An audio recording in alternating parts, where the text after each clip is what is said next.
Colleagues, there are thousands of educators and parents and students as well are looking to us, the National Education Union, for a lead. Because they know that Boris Johnson's announcement of a mass return of students on March the 8th to all schools was a completely reckless announcement.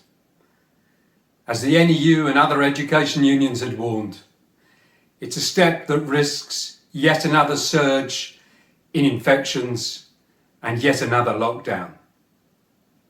He tells us that he's being cautious, and yet he's prepared to say that a fifth of the population should be mixing together for hours indoors in classrooms with poor ventilation and minimal distancing, even in areas where infection rates are still very high, particularly for those of us in the northwest, the northeast, Midlands and Yorks and Humber, where the regional infection rates are still over 150 per 100,000 over 7 days at the moment. It is completely crazy to suggest that that could possibly be a safe move to take on the 8th of March. But the question is, do we resign ourselves to just yet another government failure being imposed on us? We have to say no. It is our trade union strength that can make the difference, that can save lives and livelihoods. And I'm afraid I've seen some in the union say that perhaps science isn't with us anymore. Absolutely, that is not the case. Science is with us.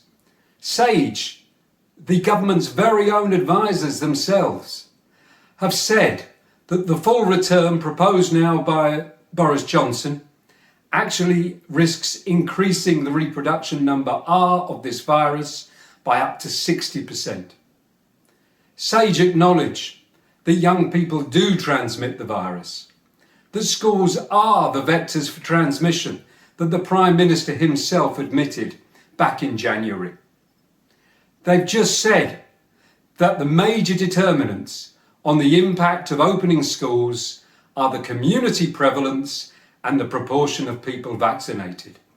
And that's why they advised, and surely the science is clear, that what the sensible move to do now is to wait. Wait until more people are vaccinated, wait until infection rates are lower, and have a gradual return of pupils into our classrooms beyond those, of course, that are there already and have been since January. The government may choose to ignore that scientific advice.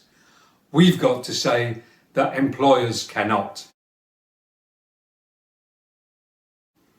That poster sets out clearly the duties on employers under the Health and Safety at Work Act and other legislation to avoid serious and imminent risk.